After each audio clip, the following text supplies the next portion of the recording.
এ আনোয়ার, এই যে আল্লাহর পবিত্র কাবাঘর, এই কাবাঘরের সামনে তুই একদিন আমার নিয়ে আসছিলি না?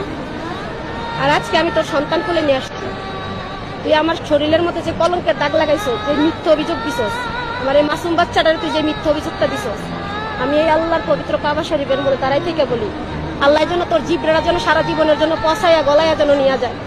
আল্লাহ যেন তোর এই জিব্রাটাতে যেন কোনো কথা বলার সুযোগ যেন আর না দেয়। তুই যেই মিথ্যা কথা আমারে বলছিস আমি সহ্য করছি। আমার এই মাসুম বাচ্চা নিজের রক্তের পর্যন্ত তুই অস্বীকার করছিস। এই মাসুম বাচ্চাটার পর্যন্ত তুই যা তা ভাষায় বলছিস। আমি আল্লাহর কাছে বলি যে সুখের জন্য তুই আজকে মিথ্যা কথা বলছিস না এই বাচ্চাটারে নিয়ে, আল্লাহর কাছে বিচার দিয়ে গেলাম, এই পবিত্র কাবার ময়দানে এসে বিচার দিয়ে গেলাম।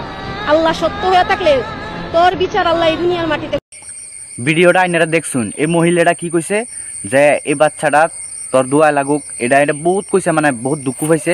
মানে কি করছে জানো ভিডিওর লগে, মানে ধর না বাইরে নিছে নিয়ে এরা ওই মহিলারা কাজ করাইছে, কাজ করা ছাড়া সব পয়সা টিয়া যা আছে সব নিয়ে আলিছে, নইলে তার মানে তার দেহটাও নিয়ে খাইছে, খাইলে তার লাস্ট পর্যন্ত এরকম করছে, মানে যে এর কাছে যাবার না পায় এরকম সিস্টেম করে দিছে। মানে কি কয় এক কথা কবার গেলে, মানে হ্যাঁ বিক্রি করছে মানুষের কাছে নিয়ে এরা, বিক্রি করে কাজ চালায়া পয়সা টিয়া খায়া লাস্ট পর্যন্ত মাইজ গাঙ্গ ছেড়ে দিছে।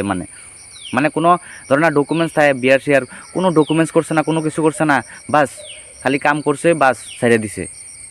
তো মহিলারা বালা থাকতো করতে ভাই, মহিলাগুলোকে করোই তোমরা এরকম। এই মহিলাটা কম কষ্ট যায় আর কাবা ঘরে কইছে এরকম কথা, মানে কষ্ট রাখিয়া হেরা কইছে।